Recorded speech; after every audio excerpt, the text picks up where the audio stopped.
I'm finishing up on part 5 of the Gog and Magog battle / Armageddon, with Gog being the Antichrist. If you turn with me to Ezekiel chapter 38, and I think it is verse 7. Ezekiel 38, verse 7.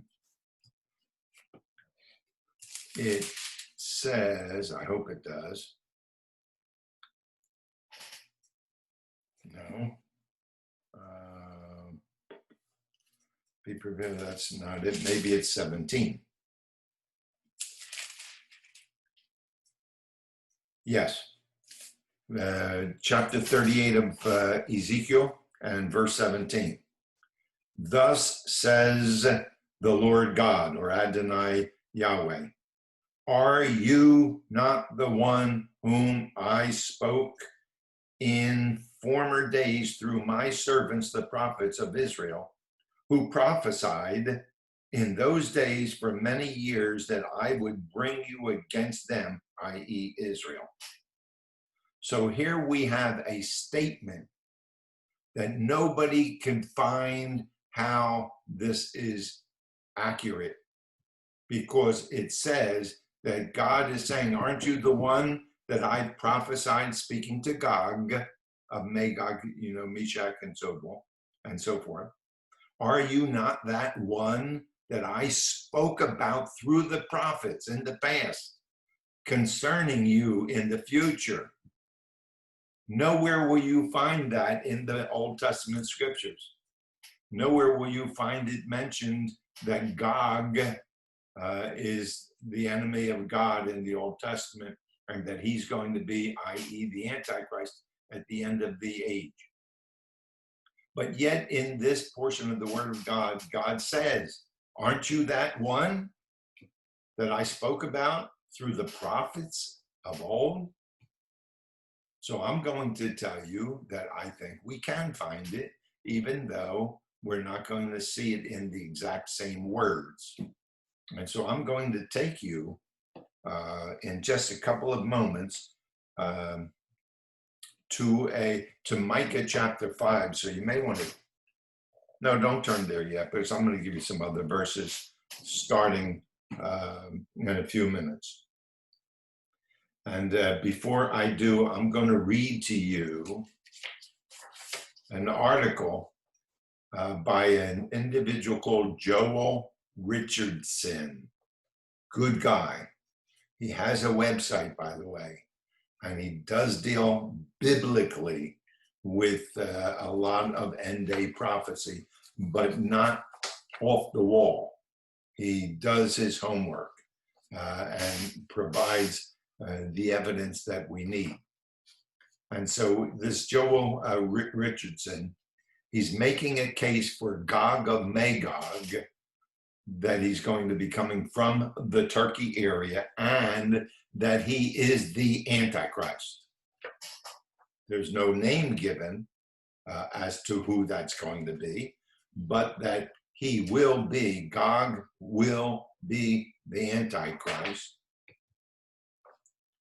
Gog will be the Antichrist, and he will come from that area that's going to be right around the southeastern part of Turkey, bordering on Syria, which I've mentioned to you guys before. But I'm going to give you some information here that will support everything he says and all that we've been teaching you for some time already. So this has to do, again, with Gog of Magog, Turkey, the Antichrist, and Armageddon. I'm going to start with the following. Gog and Magog, according to the biblical prophet Ezekiel, are armies of the final antagonists of the Jewish people, who would invade the land of Israel just prior to the return of Jesus. Just prior to the return of Jesus. Please understand, that means then it's not going to be before the tribulation period. it's not going to be the first half of the tribulation period. It's going to be the last half of the tribulation just before Jesus returns to set up his kingdom. That makes it the Battle of Armageddon. But it's yet, in Ezekiel 38 and 39, the Battle of Gog of Magog, Meshach, Tubal, Gomer, Togarmah, Iran. You know what I'm saying in Ezekiel 38. And so I'm going to finish what this specific short paragraph is saying. While many prophecy teachers today hold to the idea that the Battle of Gog of Magog is preliminarily and distinct battle from the Battle of Armageddon. In other words, there are those who are teaching. Some of you have even asked about it. There are those who are teaching of late that the Battle of Gog of Magog is different than the Battle of Armageddon. And with that in mind, they would say it could happen even today, before the tribulation period.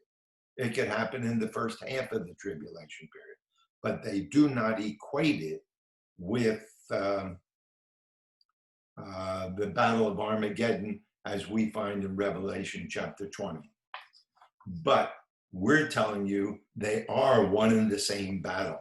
So that's what I've been teaching you for some time, that what's really going on is that we're going to have an invasion of Israel in the last half of the tribulation period, which is the battles of Armageddon, even though it's called Gog of Magog in Ezekiel 38 and 39.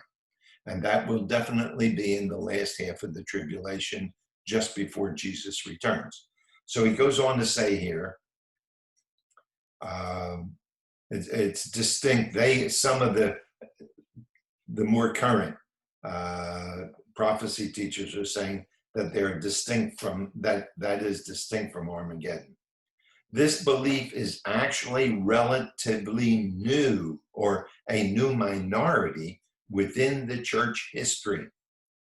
And so he goes on to say, I'm going to give you a group of early Bible theologians through time, both Christian and Jewish theologists, who have long looked for the anti-Christian armies of Gog of Magog to come from the land of Turkey.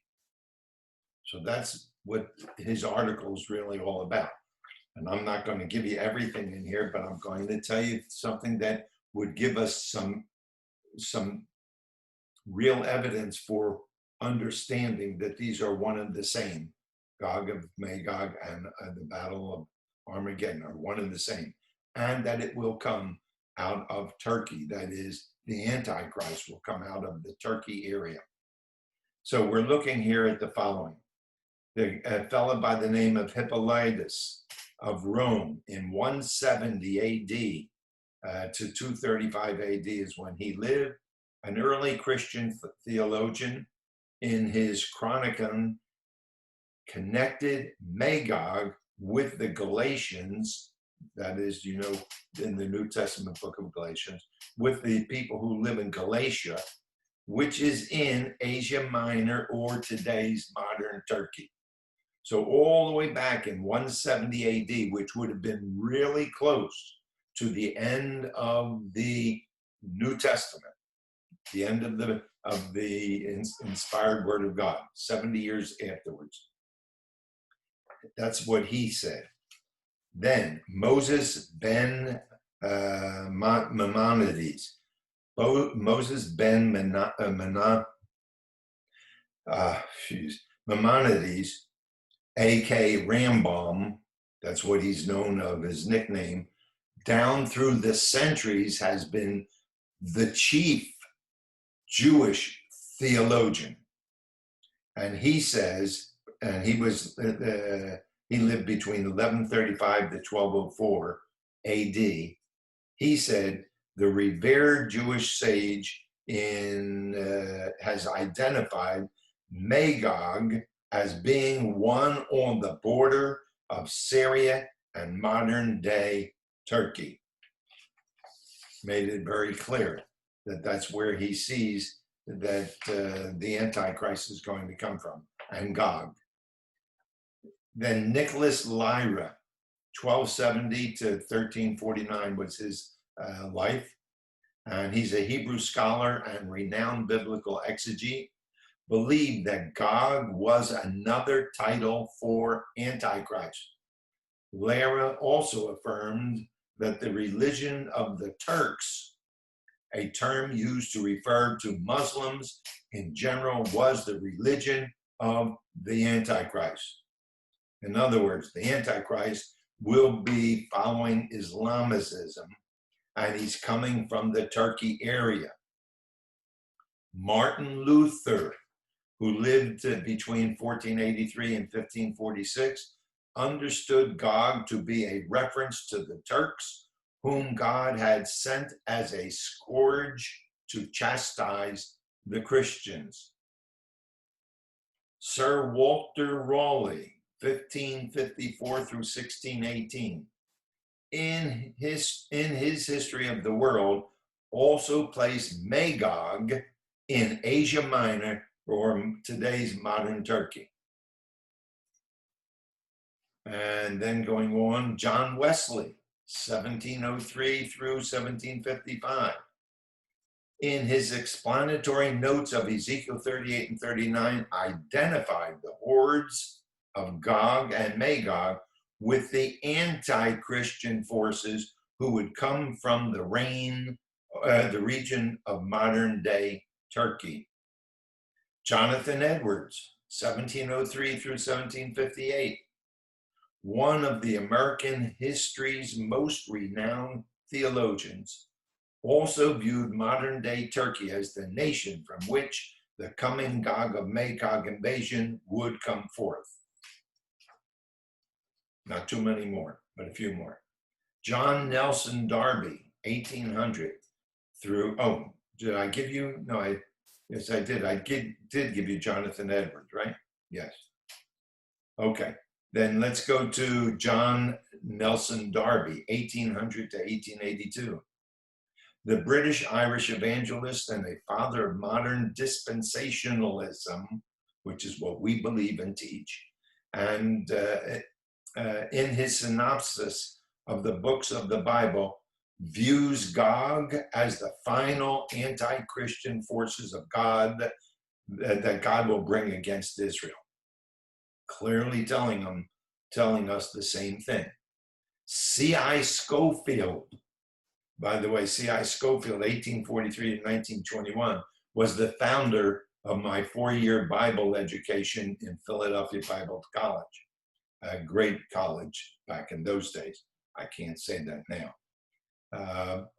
The author of Scofield Reference Bible, C.I. Scofield, viewed the oracle of Gog of Magog in Ezekiel 38 and 39 as speaking of the battle of Armageddon. Scofield spoke of Ezekiel's oracle thusly. He said, they are one and the same with the battle of Armageddon and Gog of Magog.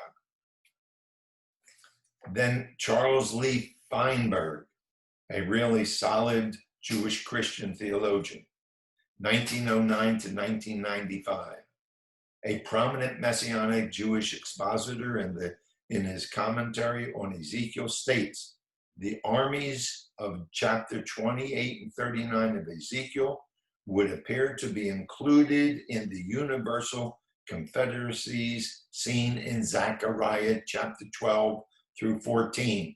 I've shared chapter 12 through 14 of Zechariah numerous times with you all. And I told you that chapter 12, 13, and 14 of Zechariah are all about the 7-year tribulation period leading into a little bit of the kingdom age. And so what he is saying at this point, Feinberg, is that the Gog of Magog of 38 and 39 is one and the same with Revelation chapter 19, 11 through 21, which is absolutely referred to as Armageddon. One and the same. Charles Ryrie, a very, very major theologian of our days. In his Ryrie Study Bible, he views Gog and his hordes as one and the same with the Antichrist and his armies. Dave Hunt, a major apologist in these days, an author and radio commentator, identifies the Gog of Magog battle with other antichristic prophecies and views it as a reference to the ultimate battle of Armageddon. You getting the message, guys? All right. And that is the end of what I'm going to share with you. By no means it was all, there was more that he had written. But I do want to make sure that I'm underscoring for you, we're not guessing at this. Many theologians, starting even 70 years after the Bible was closed, and that meant he would have been one of the early disciples of the Apostle John, who wrote the book of Revelation. He would have been taught by him. Starting with him and going all the way up to our day, so many of the major theologians have all come to understand that Gog of Magog is one and the same as Armageddon, and that Gog is equal to being Antichrist. All right. And then some of these that I read to you also underscored that it would be that he would be coming out of Turkey area. So that's where we are. What that puts to bed, by the way, and is gone as far as I'm concerned, is a revival of the Roman Empire. There are still many prophecy teachers out there that have somehow denied what I've been sharing. Not that they picked on that and said that, but by their still holding to the belief, which is a fairly new belief, that it's Roman Empire that will give us the Antichrist, and he will then come out of the Roman area, etc. Has nothing here. You have nothing in the Bible that mentions that there's a Roman Empire that is where there's going to be a revival of the Roman Empire. There's nothing in the scriptures that say Antichrist is going to come from Rome. That's all speculation based upon Daniel chapter 2 and Daniel chapter 7 misunderstood, all of it. And so when a deep, real study of this is what we're sharing with you. Antichrist is one and the same with Gog, and that the battle of Gog of Magog is one and the same with Armageddon, and the enemy of Israel that comes into that battle mainly will be provided by Turkey. Yes, it includes Iran, and yes, it includes Ethiopia and Sudan, but the main player and the leader of the band, so to speak, is none other than Gog of Magog. So that being said, now I want to take it back to Micah chapter 5. Micah chapter 5. I've shared some of Micah with you before, but this will help understand where we are in all of this. So I'm going to split this into 4 parts. Hopefully I get to do all 4 parts. And they are as follows. The first coming of Jesus, the second coming of Jesus, the first coming of Jesus, the mystery of the church, which is hidden between the first and second comings of Christ. And then we move into the second coming, and finally to the Antichrist being shown coming from the Turkey area, and that it's Gog of Magog. And so that's what we want to take a look all the way back in the prophet of Micah. I'm going to read first verse, chapter 5, and I'm going to read the first 6 verses for you. Now muster yourselves, Let me make sure I have the right place here. Yes. Now muster yourselves in troops, order of troops. They have laid siege against us with a rod that they will smite the judge of Israel on the cheek, making reference obviously to Christ, the Messiah. But as for you, Bethlehem, Ephrathah, too little to be among the clans of Judah, from you one will go forth from me to be ruler in Israel. For his goings forth are from long ago, from the days of eternity. In other words, this future individual that's going to come out of Israel, he's going to be the ruler of Israel. He's coming out of Bethlehem, and he's going to rule Israel. And it says that his comings are from eternity past. He has no beginning. He has to be none other than the Christ, the Messiah, the Son of the living God, who has no beginning and no ending. He's eternal. And so it goes on to say in verse 3, therefore he, that is that same ruler that's going to come out of Bethlehem, he will give them up until the time when she who is in labor has borne a child. The remainder of his brethren will return to the sons of Israel. He will, and he will rise. Let me see if I'm going too far on what. No, he will arise, and shepherd his flock in the strength of Yahweh, in the majesty of the name of Yahweh his God. And they will remain, because at that time he will be great to the ends of the earth. So now notice that even all the way up from when this was written in Micah's day, talking about the return of the house of Israel back to the land in the very end of the age, it says that this one that we're talking about is going to have rule over all the earth. So he's not just going to be doing it with Israel. He's going to be ruler and King of kings and Lord of lords over all the earth. And verse 5, this one will be our peace when the Assyrian invades our land, when he tramples on our citadels. Then we will raise against him 7 shepherds and 8 leaders of men. They will shepherd the land of Assyria with the sword. The land of Nimrod, Nimrod is in the area of Assyria, not Syria, folks. We're talking about Assyria, which is where Nimrod was. And it says, and he will deliver us from the Assyrian when he attacks our land and when he tramples our territory. That's verses 1 through 6. And so that's the background that we're going to work from this morning. Number 1, the first coming of Christ is referred to here.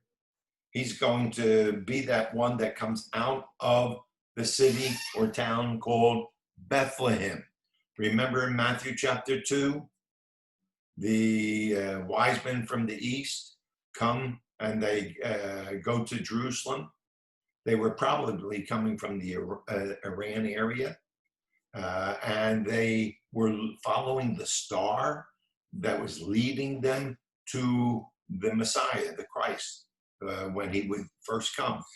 And so they ended up in Jerusalem, and there in Jerusalem went to the king and of Jerusalem, and they said, where is he that is born the King of Israel? And so the king did not know what to tell them. So he went to his wise men and he said, where will the Messiah, the anointed one, the Christ, be born? And they immediately came back. His Jewish counselors came back and said, quoting Micah chapter 5, verse 2, he is going to come from Bethlehem, a small little town or city that wasn't even large enough to be considered as being put on the maps and the records of that day. And sure enough, where did Jesus get born? He came out of Nazareth and went down with his parents Well, he wasn't with them at that point. He was with her in her belly and went down to Bethlehem, and there he was born. Just as Micah chapter 5 did. By the way, Bethlehem is about 4 to 5 miles just south of Jerusalem. And so they were, when Jesus was born, he's fulfilling Micah's prophecy concerning the ruler of all of Israel and ultimately the ruler of all the earth. And he was going to be born in Bethlehem. And you find that in Matthew chapter 2 and 1 and following.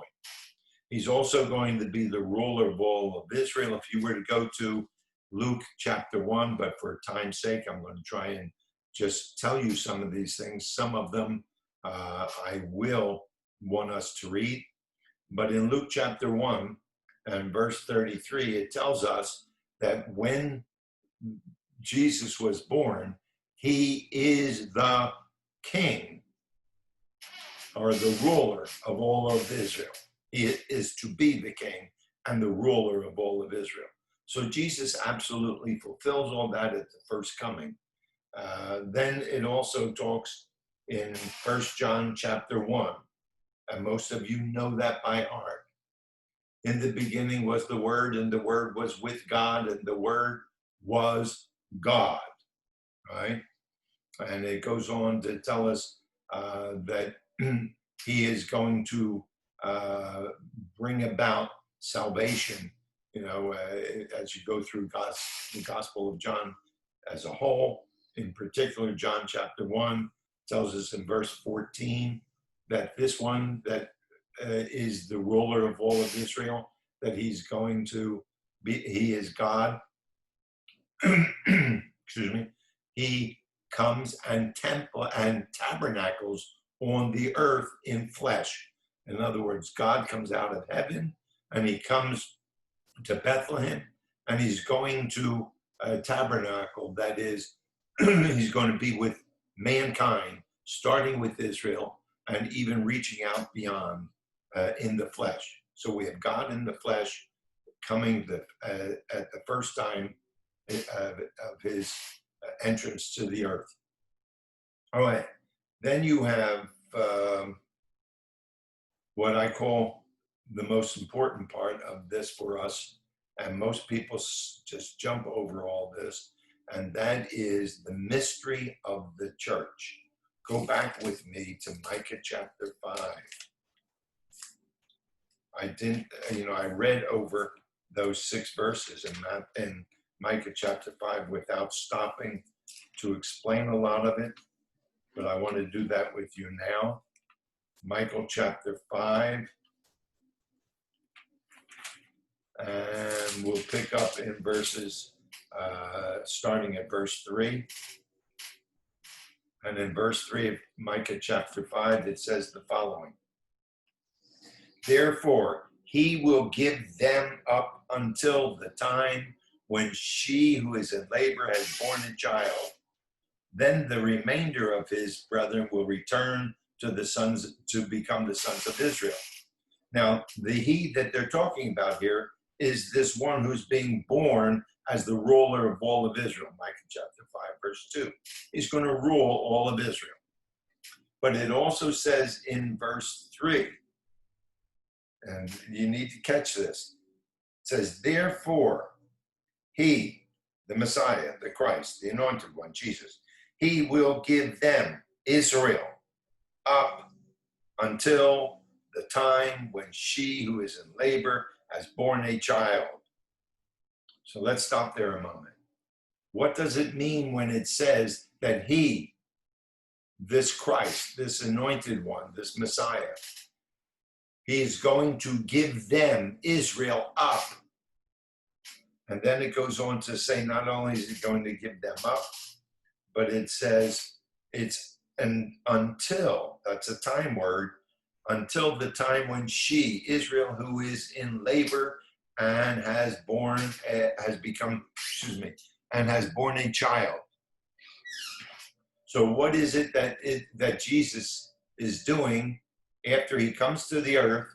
It says he's going to give them, Israel, up until Israel gives birth to the child. And at that point, you need to be able to answer that, because this is where so many Christians just make a major error, and so many who are not willing to accept a second coming of Christ, literally to bring about the earthly kingdom promised to Israel and to the whole world. They miss this whole thing about the church replaces Israel. They miss the whole thing because they don't see this passage and understand it right. And so let's make sure we do. Where it says, therefore he will give them up. There is no question about the fact that it's making reference to Jesus going to put or lay aside the Jewish people, the nation of Israel, until Israel comes back in the land after their dispersion, which took place in AD 70 and has gone up until 1948, until Israel becomes a nation again, where their people can come back into the land and get prepared for the second coming, which is where we are right today. In this last 72 years, this is exactly what's been going on. The preparations for Jesus' second coming, you're going to see in a moment, and Israel being brought back to the land, and they as a nation, remember in just before the Olivet Discourse in Matthew chapter 24, just before that Olivet Discourse, where Jesus answered the questions of the Jewish people, what will be the sign of your coming and the end of the age? And then he talks about the 7-year tribulation period. If you backtrack to what led to that teaching, you have to go back to Matthew chapter 23, verse 37 through 39. I've shared this with you before, where it says, Jesus says, O Jerusalem, Jerusalem, thou that killest the prophets and stonest them that are sent unto thee, how often I would have gathered your children as a hen gathereth her chicks under her wings, but you rejected me, you would not have me. Therefore, your house shall become desolate. And it goes on to say, and you shall not see me henceforth until you holler out, blessed is he who comes in the name of the Lord, which will not take place until the last half of the tribulation period. Now, you find that throughout all the New Testament. You find that in the Old Testament.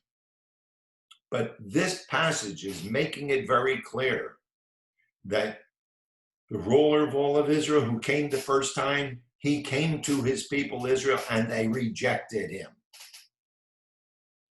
And he said to them that you're not going to see me henceforth, and your house, being the temple and the whole system of the law, which cannot be, the whole system of the law cannot be lived out without having that temple and the priesthood. And so they were all put aside. So in AD 70, where did the Jewish people end up? Dispersed throughout all the world. That's why you have wandering Jew plants. Yes?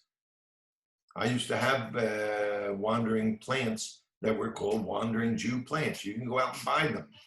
And making reference directly to the fact that the Jewish people have been scattered throughout all the world. In 1948, when the Jewish people were able to come back and have a land again, their land again, there were no more than 600,000 Jewish people living in Israel. Today, there's almost 7 million people living in Israel, 72 years later. And it's growing very fast. If it wasn't for this virus this pandemic that we're experiencing, many more Jews have made it known to Israel, we're ready to start coming back to the land. And that's why Israel is so concerned about their having enough land to bring back millions, many millions more of Jewish people back to the land. And that's why they can't give it away to the Palestinians to have a state within their small little state of Israel that they have. They need to have all that land, which God had all, by the way, biblically gave it to Israel, all that land and beyond what they need.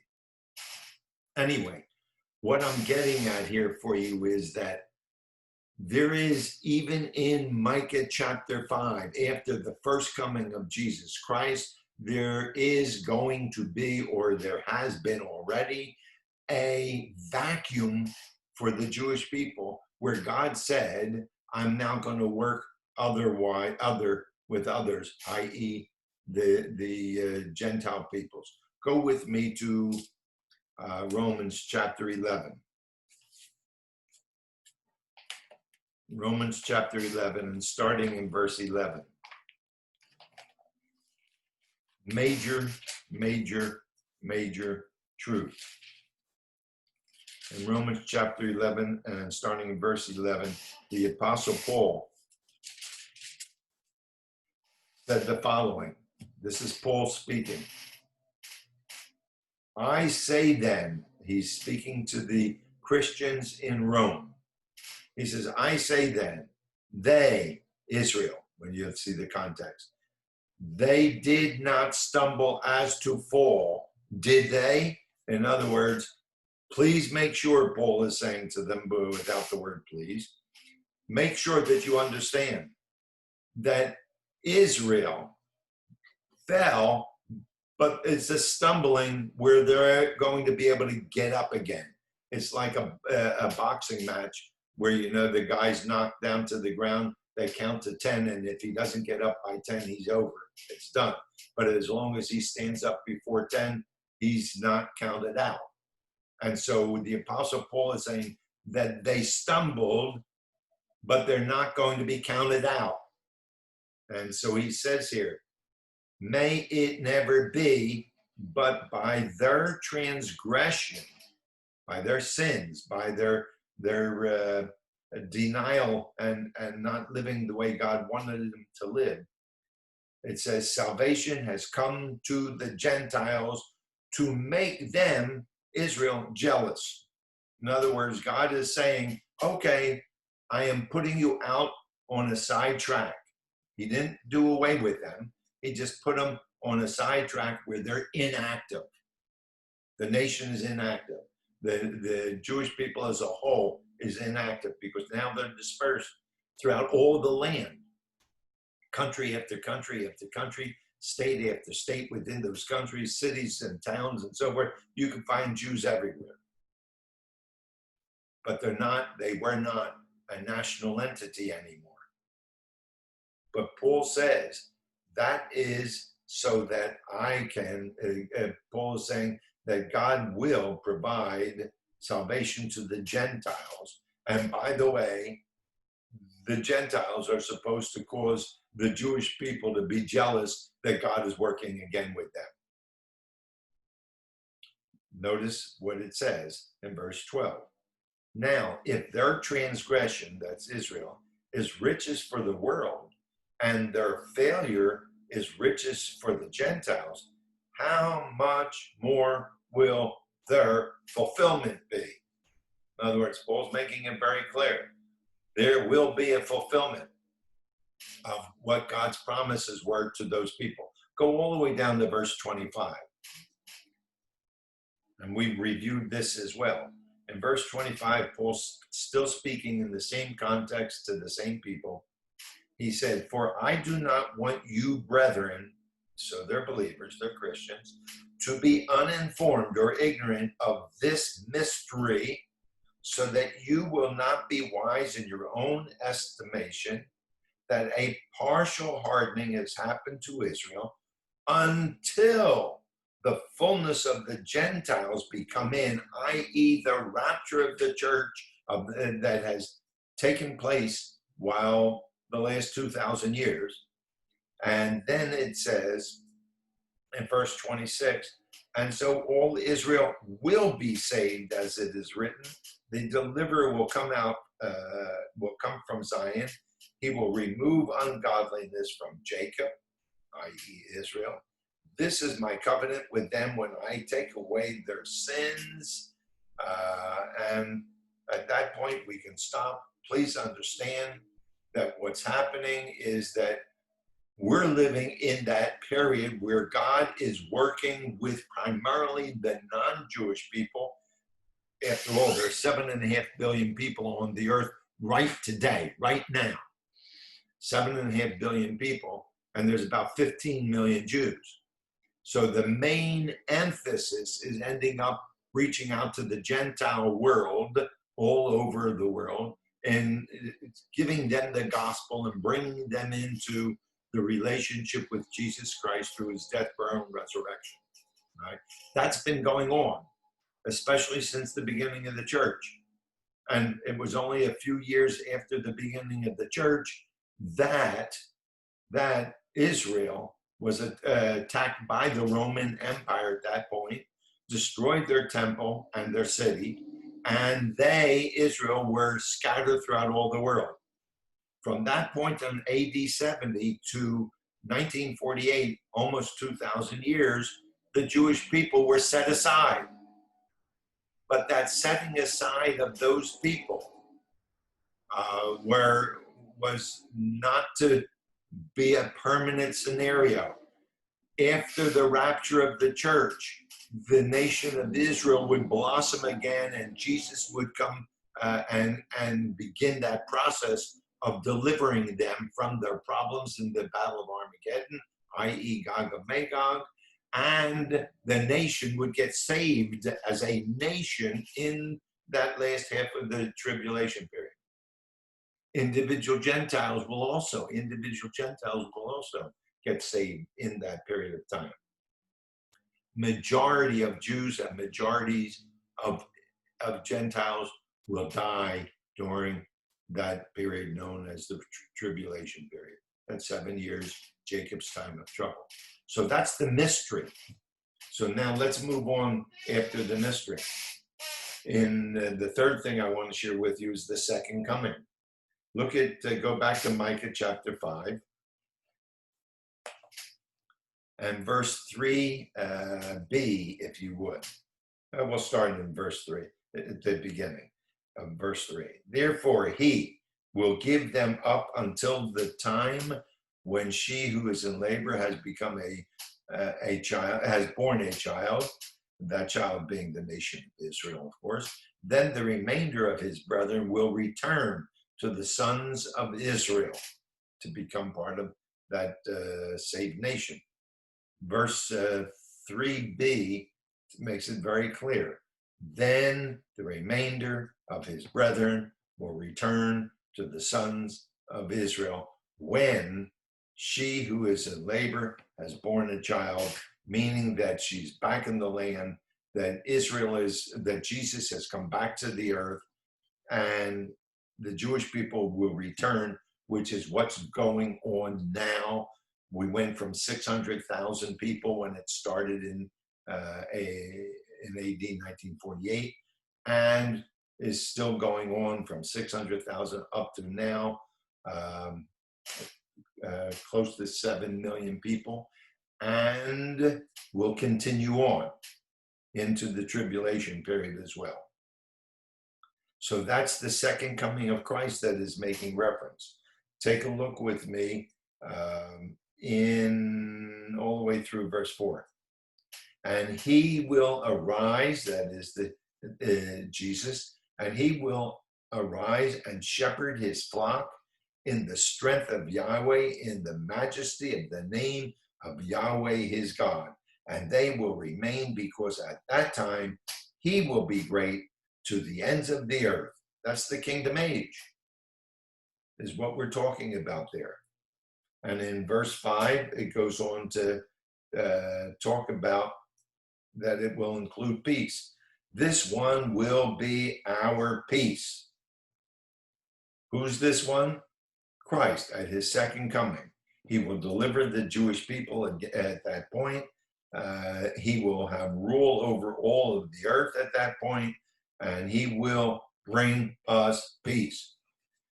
All of you know with me. I've quoted this numerous times to you.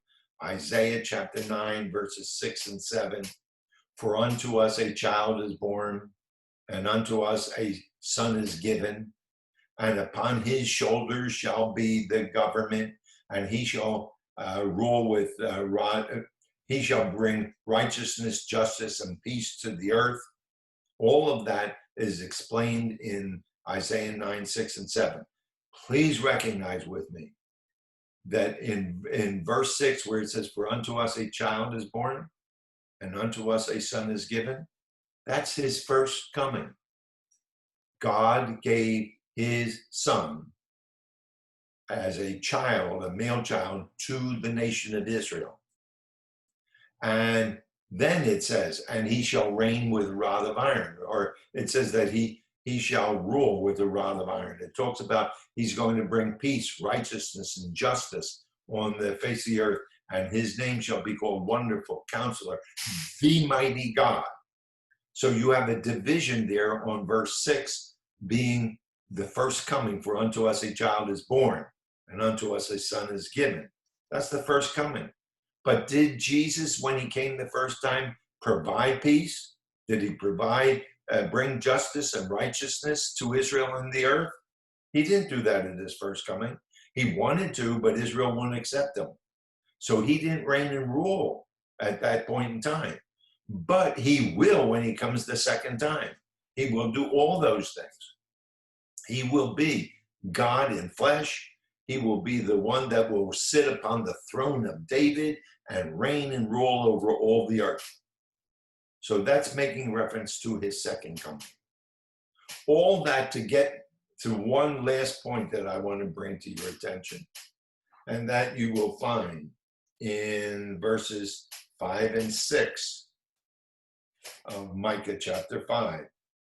It says, this one will be our peace, but notice this, when the Assyrian invades our land, when he tramples our citadels, the Assyrian, then he will raise against him, that is, Christ will raise against this individual, this Assyrian. They will shepherd the land of Assyria with the sword, the land of Nimrod at its entrances, and he, the Messiah, the Christ, Jesus, will deliver us from the Assyrian when he attacks our land and when he tramples our territory. Who's the one that's going to be trespassing over the land of Israel to destroy them? Ezekiel 38 and 39, Gog of Magog, who's coming upon Israel to take a spoil, to rob them from their land, etc., etc. And who are they? They're the ones that are living, they believe, in peace at that time and safety. Why? Because a covenant was made with Israel by the Antichrist, i.e. Gog, for a 7-year period. The first half of that tribulation period will tend to promise and seem to make available to Israel peace and safety. That's what it says in Ezekiel 38 and 39. But that peace gets stopped in the middle of the tribulation period when the Antichrist, Gog, comes down out of, i.e., if you would, the Nimrod area, the area of Turkey, Syria, Iraq, and Iran. At that point, led by Gog of Magog, Meshach, Tubal, Gomer, Togarmah. I showed you before, I explained to you before that that when this happens, Turkey is the country that has Magog, Meshach, Tubal, Gomer, and Togarmah. They're all from there. And Gog is from there. So there's the Antichrist coming out of that area, but out of the greater Assyria area. If you know anything at all about ancient history, then you would know this. that the major empire that started to give trouble to Israel, even before they actually became the nation of Israel, to the Jewish people that were slaves for Egypt for over 400 years, Egypt was the first empire that caused a lot of problems for the Jewish people. Moses was raised up by God to deliver them out of that slavery, and they were then brought by Moses almost to the promised land. If you remember, there were problems that God was not going to allow Moses to take them in. It had to be Joshua and Caleb. And they then entered into the promised land that God gave them with boundaries that are much bigger than what Israel is today. And it's going to be theirs permanently. But that then led to we're in a few hundred years later when Nimrod, the great grandson of Noah, became the major ruler of the Middle East area, which included Syria and Asia Minor, which is today Turkey, but included Turkey, if you would, Asia Minor, Syria, and Nimrod, which is in today's Iraq. And so all of that comes into play at this point. All of them. By the way, the statue in Daniel chapter 2 that Nebuchadnezzar gets built, with the head of gold and the chest of silver and the midriff, the belly of brass and the legs of iron and so forth. That's all in the Middle East, the same areas that I just described for you. And when you go to Ezekiel, Daniel chapter 7, it is Daniel's dream, and he dreams it as beasts coming up out of the sea, a lion and a bear and a leopard, and then one great empire that there was no name, that there was no beast that he can name it after. And it was different than the others. It's all in the same area. It's all in that same Middle East area that includes Turkey, Syria, Lebanon, and Iraq and Iran, all of that area. And it goes all the way back, like I shared with you before. You can trace this all the way back to my great-great-great. Remember this? My great-great-great-great-great-great-great-great-great-great-great-great-great-great, et cetera, grandfather by the name of Abraham, who fathered Ishmael, but not with his wife Sarah. And that Sarah is really responsible. I mean, Abraham is the one that did it, so yes, he's wrong. But it was Sarah who was not able to have a child, and she went to Abraham and she said, go into my maid and Hagar and bear a child through her. And so he did, but God didn't want that. And so that became Ishmael, and Ishmael became the father of the Arab nations, and they all come out of that same whole area. So when I tell you that it's not the Roman Empire that's going to be that nasty nation, nationalists that are in that part of the world, the Middle East and in Western Europe, it's not the revived Roman Empire, but it's going to be the revived Islamist empire that's going to come about. The Turks and the Ottomans in the middle 1500s, 1400 to started around 1400 to the First World War, they took over that whole Middle East and a whole good part of the Western Europe area, Eastern Europe and Western Europe. And they had their empire for about 500 years. It died when they joined with Germany in the First World War, and they lost, and so they got broken up. But Turkey's Erdogan, who's the president there today, for the last 12 years has been saying, I am going to be that one who's going to come and create and bring back to fruition the Islamic Empire. And he's seeking to do so. He's got a lot of enemies in the Middle East and the Arab world that say, that ain't going to happen. I don't know if it will be him or not, but it's going to come out of the southeastern part of Turkey that borders with Syria and Iraq area. That's where Gog of Magog is going to come from. And he is the Antichrist. And he is going to lead peoples there, including Iran and other peoples in the Middle East, as well as the ones that are mentioned down in the African continent that are listed in Ezekiel chapter 38.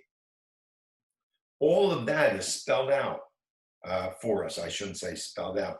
It tells us that we should expect that this is what's going to happen. If I get back to verse 5 and 6 again, please see this one, the Messiah, the Christ, the anointed one, Jesus, will be our peace.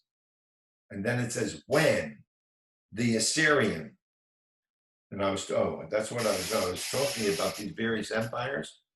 You had Egypt, you had Assyria, and then you had Babylon, which is today's Iraq, and then you had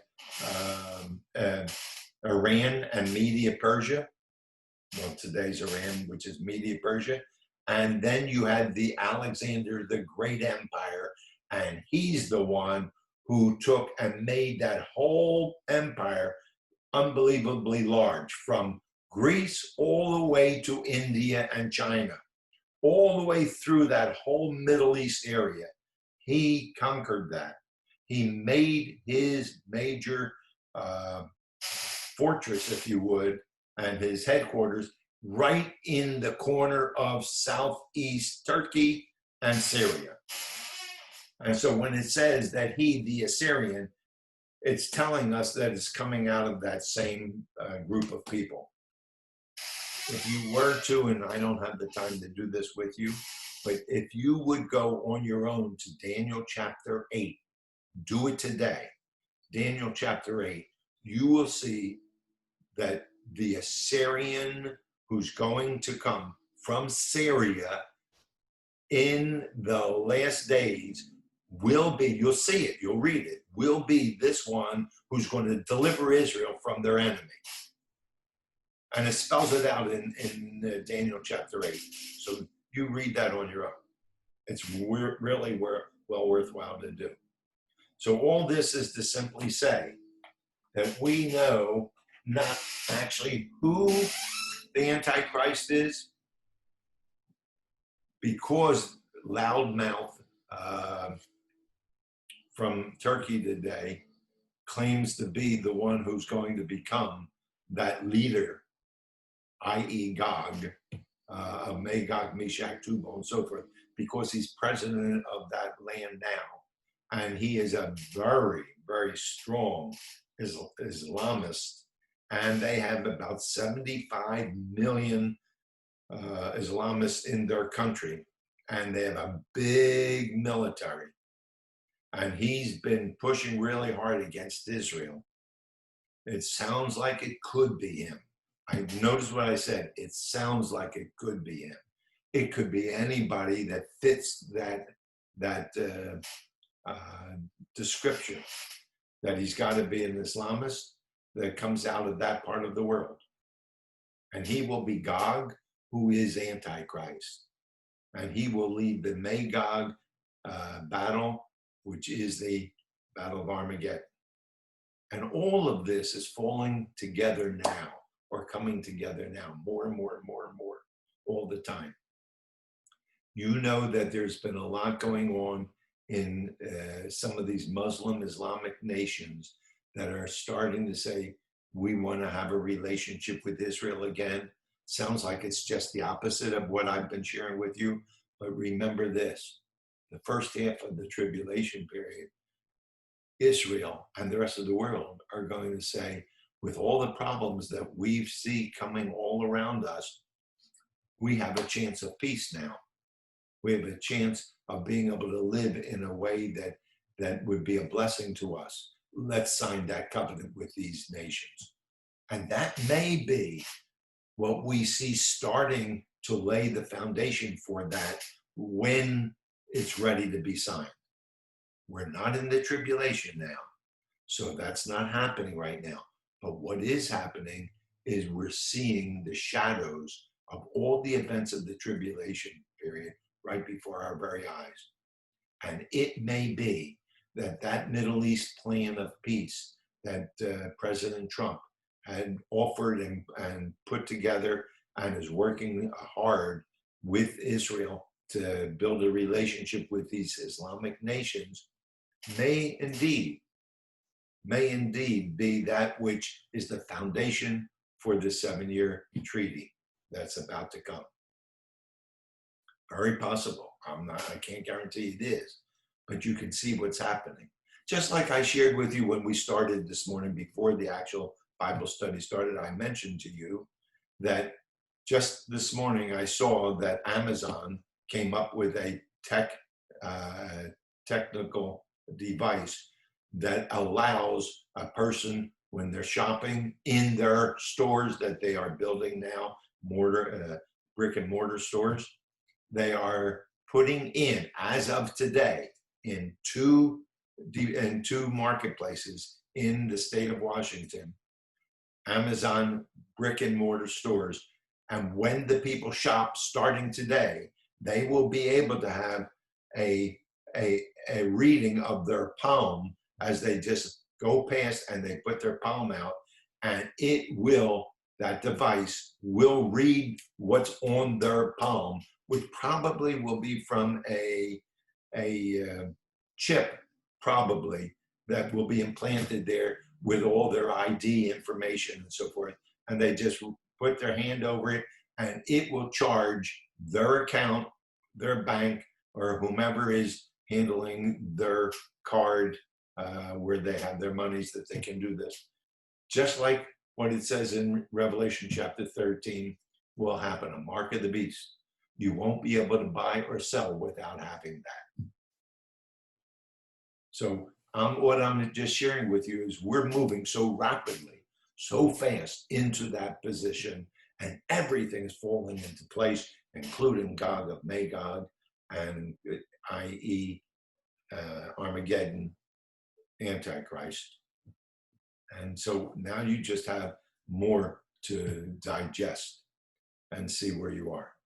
All right, I did mention, and we're going to stop here at this point in time. I did mention to all of you earlier, I'm going to say it again, we're not going to have a Thursday afternoon program this Thursday, and probably for at least a month.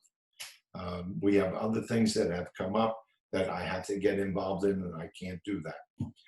But I will, on the Tuesday mornings, try to give you a little bit of updates on what's going on in prophecy, along with the Bible teaching.